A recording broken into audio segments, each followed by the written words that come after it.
জবাবদিহিতা যখন না থাকবে তখন সব কাজ সহজ। আমাকে একটা কাজ করতে দিলেন, আমি যদি জানি এই কাজে কোনো জবাবদিহিতা নাই, তাহলে এই কাজটা সহজ কাজ আর কিছু নাই। আমি সব আওলা ঝাউলা করে ভাঙচুর করে যেটা পছন্দ করি যে পকেটে ঢুকাইয়া আমি কাজ করে ফাইলাম, খুব সহজ কাজ।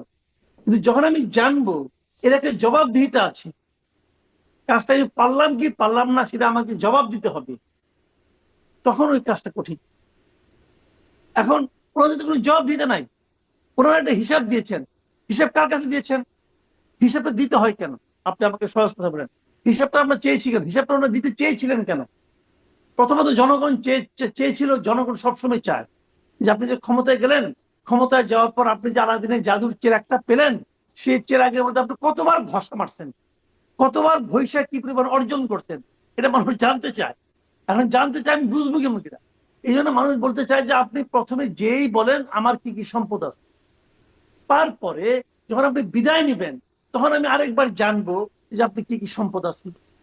দুইটা আমি মিলিয়ে দেখবো যে এই সময় আপনার পক্ষে বৈধভাবে কি পরিমাণ উপার্জন করা সম্ভব, যার দ্বারা এই সম্পদ হওয়া সম্ভব। আমি এটাকে মানে একটা হিসাবে মিলাতে চাই। সিম্পল কথা, কিন্তু কথা কিন্তু বেশি না। ওনারা কেউ সম্পদের হিসাব যাওয়ার পরে দেন নাই, দায়িত্ব নেওয়ার পরে কেউই সম্পদের হিসাব দেন নাই, ইনক্লুডিং ডক্টর ইউনূস। ইউনূসও সম্পদের হিসাব দেন নাই। এবং বিদায়ের সময় কেউ কেউ দিচ্ছেন বলে শুনি, কেউ দিচ্ছে কি দিচ্ছে না সেটা তো পাবলিক করতে হবে। সম্পদের হিসাব তো ইউনূস সাহেব চায় না, আমি চাই, আমি পাবলিকলি চাই।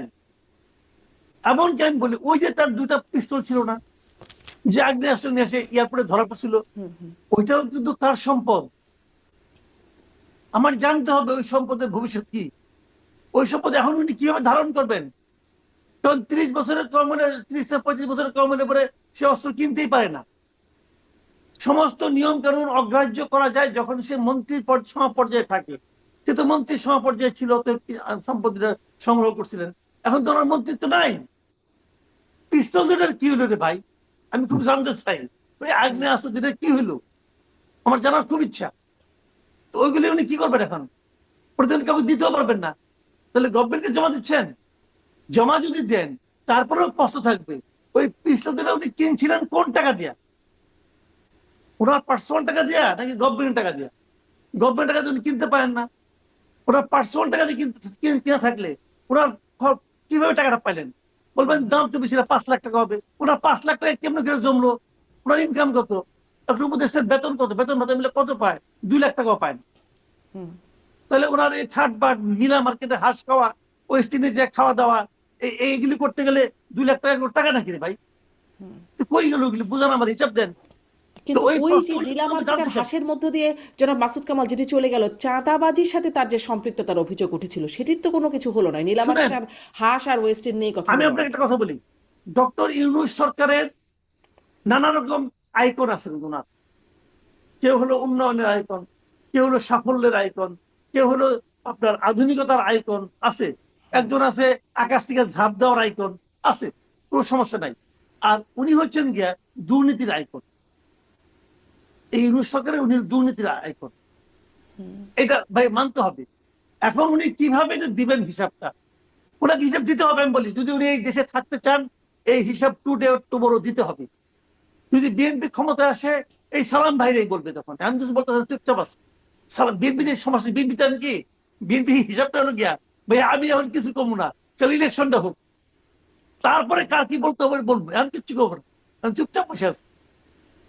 তো এখন যখন তাই ক্ষমতায় আসবে, কড়াই গন্ডায় হিসাব দিবে, বললাম তো, কড়াই জি, গন্ডায় হিসাব দিবে। তাই কি জনাব আব্দুল সালাম, মানে এখন আসলে আসলেই অনেক কিছুতে আপনারা চুপচাপ। আপনারা পদত্যাগের দাবি অনেক আগে করেছিলেন এই উপদেষ্টাদের, উপদেষ্টা আসিফ মাহমুদ, মাহফুজ আলম এবং নিরাপত্তা উপদেষ্টা হয়েছে যিনি খলিলুর রহমান, হ্যাঁ, তাদের বিষয়, কিন্তু আপনারা চুপচাপ হয়ে গেলেন একদম। এটাই কি আপনাদের আসলে যে না নির্বাচনটা না, হোক তারপরে চুপচাপের করা? কিছু না আসলে। এটা তো সবই কোনো কিছু জবাব দিতে আর ঊর্ধ্বে না, তাই না? কেউ যদি অতিরিক্ত কিছু করে থাকেন, তারপর দুর্নীতির সাথে সম্পৃক্ত হয়ে থাকেন, তাহলে তো অবশ্যই সেগুলো উদ্ঘাটন হবে এবং সেগুলো আসবেই। কারণ এগুলো এত সহজ না, তো বুঝলেন না যে আপনি চেয়ারে বসাটা সহজ, কিন্তু চেয়ারে থেকে নামা এবং পরবর্তী এটা খুব কষ্টের। কাজে সেটা আপনি বেগম খালেদা জিয়া কোনো দুর্নীতি না করেও তাকে কিভাবে মানে করা হয়েছে। আর আমরা তো চাই তারাও তো দুর্নীতিমুক্ত সমাজ চায়, তাই না? শোষণমুক্ত সমাজ চায়। সেটা দুর্নীতির সাথে, শোষণ শাসনের অপশাসনের সাথে যদি তারা জড়িত থাকে, তাহলে সেটা জবাবদিহি আসবে না কেন? অবশ্যই সেটা জবাবদিহির আওতায় তাদেরকে আসতে হবে। এই ব্যাপারে তো কোনোই না, এটা তো টুডে অর টুমরো, এক সময় না তো অবশ্যই আসতে হবে। জি, তার মানে এই হিসাবটা হবে। আর কিন্তু ওই যে চুক্তিগুলোর কথা যেটি জনাব মাসুদ কামাল শুরুতেই বলছিলেন, এই সেটির চুক্তিগুলো বিষয়ে আপনারা দেখেন, আর কি আমরা করবেন? এই ৩২ বছর, চুক্তিগুলোর ২২ বছর। এই চুক্তিগুলোর ব্যাপারে কিন্তু আমরা বারবার বলছি যে এইটা একটা ইন্টেরিয়াম গভর্নমেন্ট। হুম, অ্যাকচুয়ালি এই সরকারটার মূল কাজটাই ছিল একটা গ্রহণযোগ্য একটা নির্বাচন করে একটা নির্বাচিত সরকারের কাছে দায়িত্বটা অর্পণ করা, এবং ইন দ্য মিন টাইম যেটুকু মিনিমাম সংস্কার করা দরকার সেই সংস্কারটা করা, আর এটা হলো ডে টু ডে ওয়ার্ক করা।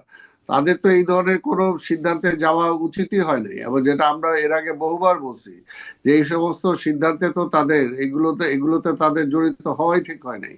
এগুলো জড়িত হওয়া মানেই এগুলো, কারণ আপনার এখন একটা ইলেকটেড গভর্নমেন্ট আসবে, একটা ইলেকটেড পার্লামেন্ট আসবে, তখন তো এগুলোকে আবার চুলচেরা বিশ্লেষণ হবে। এগুলোর সাথে যারাই সম্পৃক্ত হবে এগুলোর ফিউচার একমাত্র আগামী পার্লামেন্ট বলতে পারবে, এছাড়া কেউ বলতে পারবে না। আগামী পার্লামেন্ট উইল ডিসাইড যে এগুলো কন্টিনিউ করবে কি করবে না, এটা তো পরিষ্কার। এই জন্য তো আমরা যারা আজকে যে দাতা দেশগুলো বলি কন্টিনিউ না করার কি কোনো উপায় আছে? কন্টিনিউ না করার, কারণ এটা তো অন্য দেশের সাথে, তারা তো না আস্থা রেখে দেশের চুক্তি সাথে করে যে ফেলেছে। সেই দেশই বা করলো কেন?